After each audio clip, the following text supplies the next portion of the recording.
It's 2:47 in the morning, and you're lying in bed staring at the ceiling while your brain runs through every financial disaster that could happen tomorrow.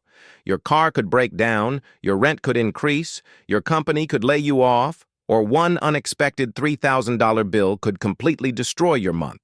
So you reach for your phone, open your banking app, and see a balance of just $327.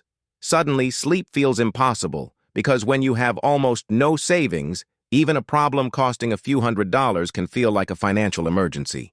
Now imagine the same life, the same job, the same rent, and the same monthly expenses, but this time, you have $10,000 set aside. That same $1,000 or $2,000 emergency may still be annoying, but it no longer has to turn your entire financial life upside down. That is the hidden power of your first $10,000. It doesn't make you rich, but it can give you something that feels almost like wealth: breathing room.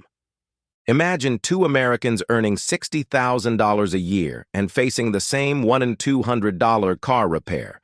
One has $300 saved and starts thinking about credit cards, borrowed money, and which bill can wait, while the other has $10,000 and can handle the repair without turning it into a financial crisis. Your first $1,000 usually feels like protection rather than freedom.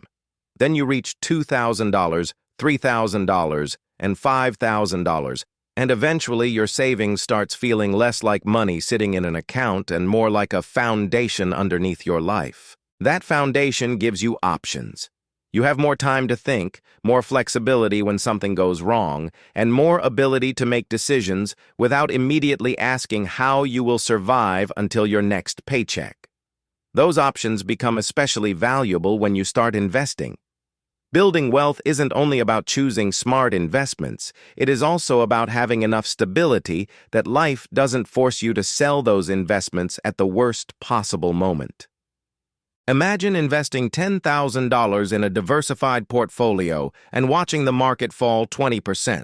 If your emergency savings are separate and your bills are covered, you may be able to stay focused on your long-term plan instead of selling because you suddenly need cash. But if that same $10,000 is money you need for rent, groceries, or an unexpected repair, the decline becomes much more dangerous. The market didn't change, but your financial situation did, and suddenly fear can control an investment decision that was supposed to be based on your long-term goals. That is why your first $10,000 can be more important psychologically than financially. It can move you from reacting to every problem toward having enough breathing room to think ahead. But this is only the beginning, because once your savings reaches 5 figures, a completely different temptation can appear. Your brain may stop asking, "How do I survive?" and start asking, "What can I finally afford?" And that is where the next trap begins. Reaching $10,000 can feel like a victory, but the way you respond to that victory can determine whether it becomes a foundation or another temporary balance. The danger starts when you see 5 figures and suddenly believe every purchase you postponed is now affordable. Maybe you start looking at a $30,000 car, a more expensive apartment, a new phone, or a $2,000 vacation. None of those purchases are automatically bad, but if every increase in financial security immediately becomes an increase in lifestyle, your wealth may never get the chance to grow. That is lifestyle inflation. Your income rises, your spending rises with it, and the gap between what you earn and what you keep remains almost unchanged. Imagine receiving a $5,000 raise and immediately creating $5,000 of new annual expenses. You might feel richer because your paycheck is larger, but your financial freedom may barely improve. Now imagine using part of that raise to improve your life while directing a meaningful portion towards savings and investing. Your higher income is doing 2 jobs, making today better and building tomorrow. This is why your first $10,000 should change your identity before it changes your lifestyle. Instead of thinking, "I have $10,000 to spend," start thinking, "I have proven that I can build $10,000. You see $1,000 become $2,000, then $5,000, then $7,500, and eventually $10,000. Your brain begins learning something important. I can keep money. That is different from simply knowing how to earn money. Someone earning $150,000 and spending nearly all of it may have less financial flexibility than someone earning $60,000 who consistently saves and invests. Income determines how much money enters your life, but your habits determine how much stays.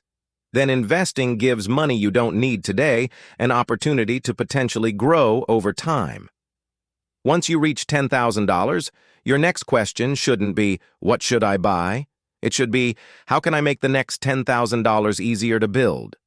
That question shifts your attention from consumption to progress. You begin looking for ways to increase your savings rate, reduce unnecessary debt, grow your income, and direct more money toward meaningful goals. This doesn't mean eliminating every coffee, restaurant meal, or weekend trip. The goal isn't to make your life miserable. It is to know whether your spending reflects what you actually value. When spending becomes intentional, saving stops feeling like punishment. It starts feeling like control. And that control becomes even more valuable when you begin investing, because now your money isn't only protecting you from emergencies. Some of it can begin working toward a future much larger than your next paycheck. But there is a major shift waiting beyond simply saving $10,000. Once your financial foundation is strong enough, you can start giving different dollars different jobs, and that is where your money can begin working as a system.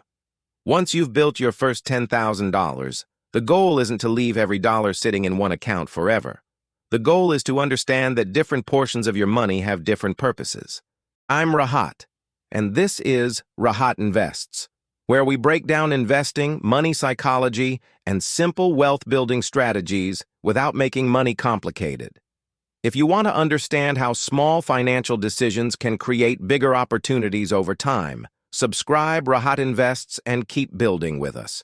Some money should remain accessible for emergencies, some can be reserved for short-term goals, and money you won't need for many years may have a place in long-term investments. The exact amounts depend on your expenses, income stability, debt, family responsibilities, and goals. For many Americans, an emergency fund might cover several months of essential expenses. But $10,000 isn't a magical number that works for everyone. Someone with $2,000 of monthly essential expenses has a different situation from someone whose necessities cost $5,000 every month.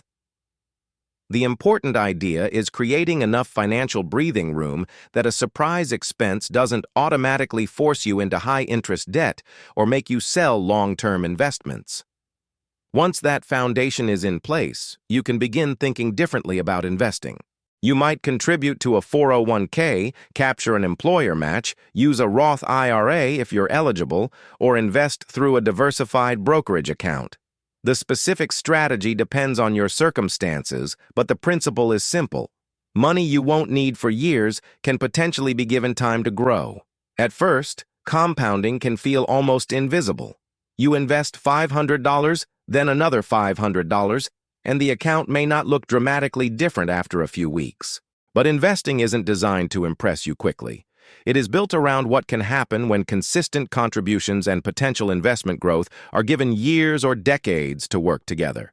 Imagine starting with $10,000 and then contributing $500 every month. You are continuously adding new money while allowing existing investments to potentially grow. This is why consistency can matter more than predicting every market move.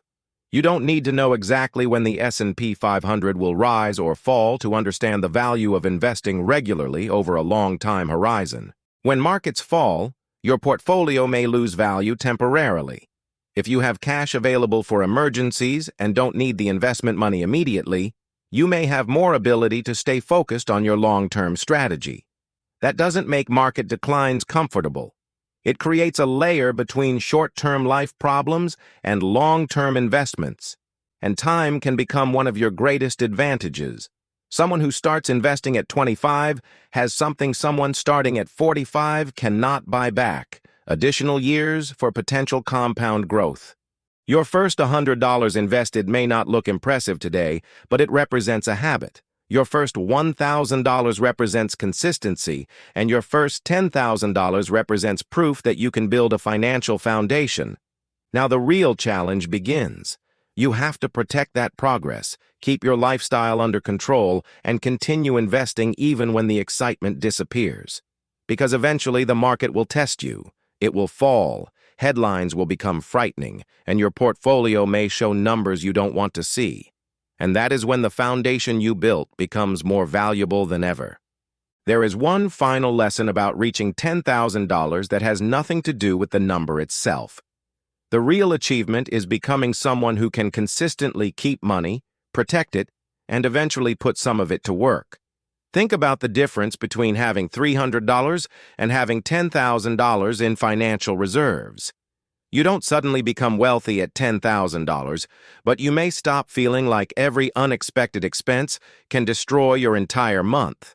The same discipline that helped you save $10,000 can help you build $20,000, then $50,000, and eventually $100,000. You aren't starting over because the most valuable thing you've built is the system and behavior behind the numbers. You learn to delay gratification, control lifestyle inflation, plan ahead, and make decisions that your future self can benefit from. You also learn that financial progress isn't always a straight line. Some months you may save $500, while another month an emergency may force you to use $1,500 of your savings. That doesn't automatically mean you've failed. If your emergency fund lets you pay the bill without taking on expensive credit card debt, your savings has done its job. Then you rebuild. Save, protect, invest, rebuild, and repeat. That cycle is much closer to real wealth building than the overnight success stories on social media. Wealth usually grows through ordinary decisions repeated for a very long time. So if you're at $0 today, don't stare at $10,000 and decide it's impossible. Start with $100, then $500, then $1,000, and let each milestone prove that you can move forward. If you're already at $2,000, you're not starting from zero. If you're at $7,500, you're closer than you probably realize. And when you finally see $10,000 in your account, don't immediately ask what you can buy with it. Ask what that money allows you to stop worrying about. Maybe it lets you sleep better because a broken transmission doesn't automatically destroy your month. Maybe it gives you time to search for a better job, invest consistently, or simply stop checking your bank balance every few hours. That is the real value of money. It's not just the things money can purchase, it's the choices and flexibility money can create. Every dollar you keep is a small vote for the person you're becoming. Eventually, after hundreds of ordinary decisions, you may open your banking app and see $10,000 staring back at you. And the most important thing won't be the 5 digits. It will be knowing that you learned how to earn money, keep money, protect money, and eventually make money work for you.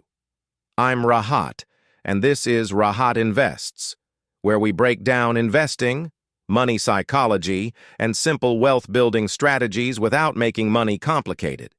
If you want to understand how small financial decisions can create bigger opportunities over time, subscribe to Rahatinvests and keep building with us. Because $10,000 isn't the finish line, it's the foundation. And the next question is even more interesting. What happens when your first $10,000 becomes the foundation for your first $100,000?